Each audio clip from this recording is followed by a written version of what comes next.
ఇక్కడ అంటే ఆహ్, ఎవరు ఏ కులంలో పుట్టడం అనేది వాళ్ళ చేతుల్లో ఉండదు. ఎవరు ఎవరి కోసం పనిచేసినది చాలా ప్రధానమైనది. మీరు అన్నది నాకు అర్థమైంది. నేనేమంటున్నా, ప్రజలతో సంబంధం లేకుండా కొన్ని అగ్రకులాలు, అది ద్విజులు కావచ్చు, లేకుంటే శూద్రుల్లో ఉన్న అగ్రకులాలు కావచ్చు, ఎవరన్నా కావచ్చు, ఎమోషనల్గా రొమాంటిసిజంతో, రెవల్యూషనరీ రొమాంటిసిజం అంటాను నేను, దాంతో వచ్చిన వాళ్ళు చాలాసార్లు తప్పుడు నిర్ణయాలు తీసుకునే అవకాశం ఉంటుంది. చిన్నప్పటి నుంచి గ్రాస్ రూట్ల నుంచి వచ్చిన వాళ్ళు తప్పుడు నిర్ణయాలు తీసుకోవడానికి అవకాశం తక్కువ ఉంటుంది. ఎప్పుడు గుర్తుపెట్టుకోండి, మావోయిజం అయినా లెనినిజం అయినా ఏం చెప్తుందంటే, ప్రజలు తప్పు చేయరు. ప్రజలు నేరుగా వాళ్ళ తలకాయలను తీసుకుపోయి ఉరికంబాలకు పెట్టరు. ప్రజలు నేరుగా ఇగో మీకు భూమి ఇస్తానని దున్నుకోమంటే దున్నుకోరు. వాళ్ళు ఆలోచిస్తారు. ఇలా వాళ్ళు దున్నుకోమంటాడు, రేపు పోలీసు వాడు వస్తాడు, రేపు భూస్వామి వస్తాడు, వీడు ఉండడు, భూస్వామిని చంపమని చెప్తారు. అయ్యో మేము చంపమంటారు. వాడు ఎన్ని దారుణాలు చేసినా కూడా మేము చంపమంటారు. రాత్రి వచ్చి వాళ్ళు చంపిపోతారు. తెల్లారి పోలీసు వాళ్ళు వచ్చి వీళ్ళ మీద పడతారు. ఇక వీళ్ళు జైలు పాలైనాక మళ్ళీ వాళ్ళకి తిండి కూడా పెట్టరు, దగ్గర కూడా రానియరు. పెద్ద లోపం ఎక్కడ జరిగిందంటే, ఇందాక నేను చెప్పిన కొటేషన్లో ఉన్నట్టే, ఈ చంపడం అనేది ప్రజలు చంపినప్పుడు వాళ్ళు దాని ఫలితంగా వచ్చే నిర్బంధాన్ని తట్టుకోగలుగుతారు. పోతే జైలుకో రాక్షసుని చంపినామని అనుకుంటారు. కానీ రాత్రి ఎవరో వచ్చి చంపిపోతే వీళ్ళ మీద నిర్బంధం వస్తే వీళ్ళు ఎట తట్టుకుంటారు? అందుకే ప్రజలతో సంబంధం లేకుండా చేసిన చర్యలు ఏవి కూడా వాళ్ళకి సత్ఫలితాలను ఇవ్వలేదు. ఇదంతా కూడా ఈ అగ్ర వర్ణ భావజాలం నుంచి వచ్చిన ఈ సిద్ధాంత వైఫల్యమే తప్ప ప్రజల్లో నుంచి వచ్చిన వాళ్ళు ఇట్లా ఆలోచించరు. అందుకే మావో ఏమన్నాడు, మనం విప్లవకారులమైన మనం ప్రజల నుంచే నేర్చుకోవాలి, దాన్ని కొద్దిగా రిఫైన్ చేసి మళ్ళీ ప్రజలకు అందజేయాలన్నాడు. ఆ ప్రజల నుంచి ప్రజలకు అనేది ఎక్కడ వాళ్ళు దాన్ని ఎప్పుడు పాటించిండ్రు? ఇప్పుడు 1000 పూలు వికసించని 100 ఆలోచనలు సంఘర్షించని అన్నాడు. నువ్వు 100 ఆలోచనలను సంఘర్షించే చర్చలే లేవు కదా. ఇంకో ఎదురు చెప్పే పరిస్థితే పార్టీలో ఉండదు కదా. డెమోక్రటిక్ సెంట్రలిజం పేరుతో వాని గొంతు నొక్కెత్తావు కదా, మెజార్టీ నిర్ణయం పేరుతోని.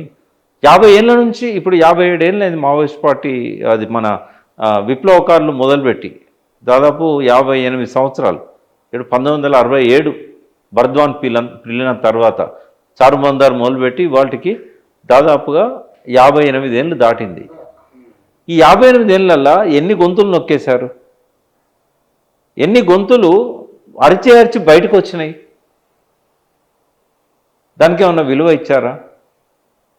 పోనీ బయట ప్రజా సంఘాలు లేకుండా మనం మనగలగలేము, ఏదో ఒక పద్ధతిలో ప్రజా సంఘాలు పెట్టాలి, అక్కడి నుంచి ఫీడ్బ్యాక్ తీసుకోవాలి, వాళ్ళ ద్వారానే మనం ఈ మైదాన ప్రాంతాలలో మనం కార్యక్రమాలు చేయాలి. ఒక 5% ఉన్న అడవుల్లోకి పరిమితం అయితే ఏమవుతుంది?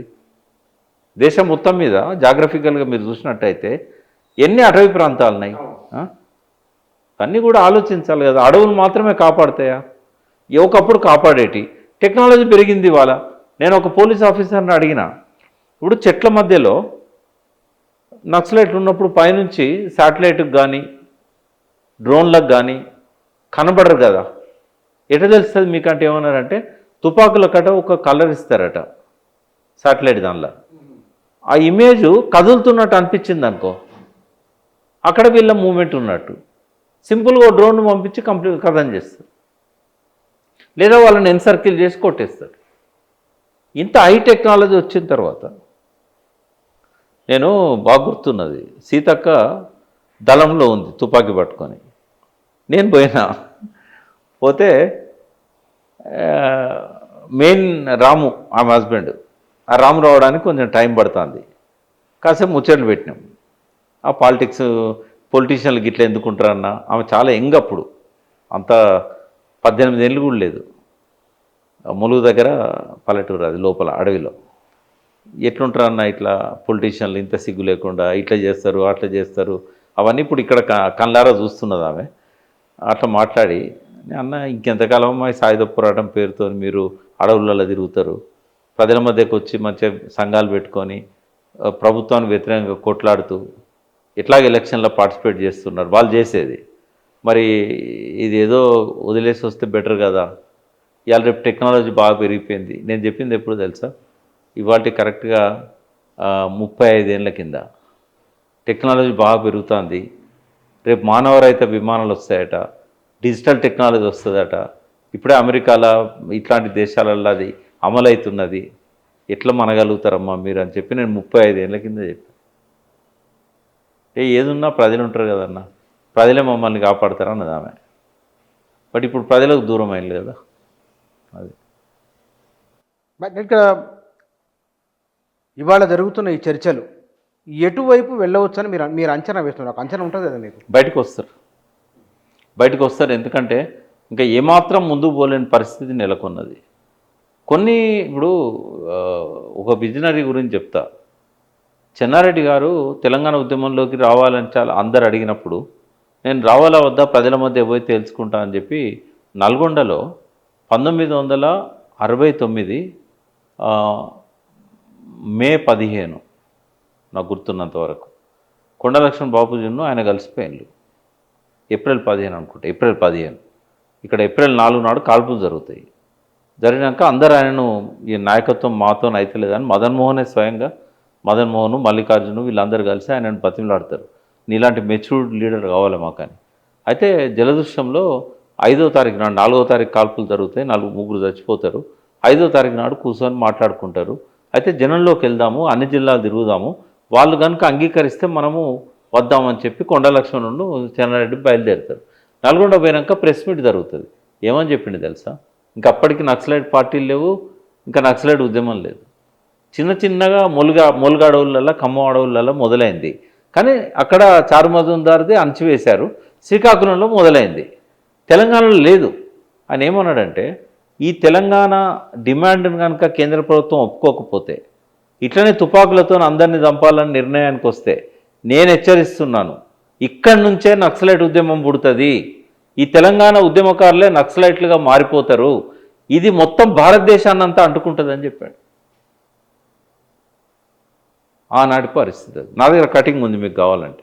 పేపర్ కటింగ్ చెన్నారెడ్డి నా బుక్లో కూడా రాశాను, డేట్తో పాటు రాశాను. మంచి విజనరీ ఆయన, చాలా విజనరీ. ఆయన ఆ రోజు ఊహించాడు, ఆయన భారతదేశం అంతా విస్తరిస్తుంది, తెలంగాణ నుంచే మొదలైద్ది అన్నాడు ఆయన. ఇదే తెలంగాణ ఉద్యమకారులు నక్సలైట్గా మారుతారన్నాడు. జరిగింది కూడా అదే. అంటే ఆనాటి ప్రజలకు ఒక ఉక్కపోత, బతకలేని పరిస్థితి, ఆందోళన చేస్తే కాల్ చేయడం, అటువంటి పరిస్థితుల్లో కదా ఈ నక్సలైట్ రిక్రూట్మెంట్ అనేది వందల సంఖ్యలో, వేల సంఖ్యలో వచ్చింది. ఇప్పుడు ఆ పరిస్థితి లేదు కదా. బలవంతంగానే పోవాల్సి వస్తుంది తప్ప ఇష్టపూర్వకంగా ఎవరైనా పోతుండ్రా? ఇటువంటి పరిస్థితుల్లో సాయుధ పోరాటాన్ని కొనసాగించడం అనేది ఇది ఆత్మహత్యా సదృశ్యం. కాబట్టి బయటకు వచ్చి ఒక ఎక్సలెంట్ పొలిటికల్ పార్టీకి అవకాశం ఉంది ఇక్కడ దేశవ్యాప్తంగా. ఎందుకంటే కొద్దిగా మినహాయింపులతోని ఏ పార్టీ కూడా ప్రజలను సంతృప్తిపరచలేకపోతుంది, ప్రజలకు అవసరమైన చేయలేకపోతుంది, దోపిడీ పద్ధతుల నుంచి బయటపడలేకపోతున్నది, బంధుప్రీతి, అవినీతి, ఆశ్రిత పక్షపాతం అన్నీ కూడా ఉంటున్నాయి. వీళ్ళు నిస్వార్థంగా అడవుల్లోకి ప్రాణాలు ఇవ్వడానికి పోయిన వాళ్ళు, అటువంటి వాళ్ళు కనుక గతంలో పనిచేసి వచ్చిన వాళ్ళను, ప్రజాస్వామికవాదులను, ఇవాళున్న యంగ్ జనరేషన్, ఓటాకు వచ్చిన వాళ్ళు 30% ఉంటారు కొత్తగా, 65% యువకులు ఉన్నారు. వాళ్ళు ఇవన్నీ ఏమి ఇష్టపడతలేరు. ఇలా మోడీకి ఎందుకు జేజేలు పలుకుతున్నారంటే ఆయన అవినీతి పాల్పడాడు అనే ఒక నమ్మకం. ఆర్ఎస్ఎస్ మీద ప్రేమ కాదు, హిందూ మతం మీద ప్రేమ కాదు. మోడీ అనేవాడికి నిజాయితీ ఉంది, కుటుంబం లేదు, నమ్ముతున్నారు. అదే ఇవాళ యూత్ను ఆకర్షించేది. మరి ఒక ఫ్యూయల్ ఉన్నది ఇక్కడ రెడీగా, అగ్గిపుల్ల గీక్తే మండేటట్టు ఉన్నది. మరి ఎందుకు రారు మీరు? పరిస్థితిని గమనించి రండి, వచ్చి వీళ్ళందరికీ నాయకత్వం వహించండి. ఈ పిడివాదాలు వద్దు మనకు. మార్క్సిజం, లెనినిజం, ఆలోచన మన దేశ సిద్ధాంతం కాదు.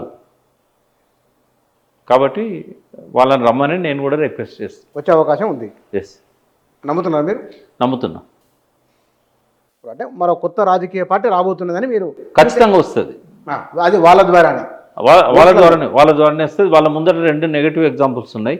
ఒకటి, విప్లవకారులుగా ఉన్న న్యూ డెమోక్రసీ లాంటి వాళ్ళు ఈ ఎలక్షన్లలోకి వచ్చి కేవలం 1-2 స్థానాలకే పరిమితం అయిపోయారు. సిరిసిల్లలో ఒకసారి ఎమ్మెల్యే గెలిచిండు, చాపలెర్రయ్య, గుమ్మడి నర్సయ్య ఇల్లందులో గెలుస్తూ వచ్చారు. సిపిఐ సిపిఎం వైఫల్యాల చరిత్ర. ఈ 2 పద్ధతులు వద్దు. బీహార్ పోయి స్టడీ చేయండి ఒక 10 రోజులు ఉండి. లిబరేషన్ ఇప్పుడు ఇంకో ఎక్కువ సీట్లను గెలుచుకోబోతున్నది. లిబరేషన్ వాళ్ళు ఏం చేసిందో అది చేస్తే చాలు మనకు.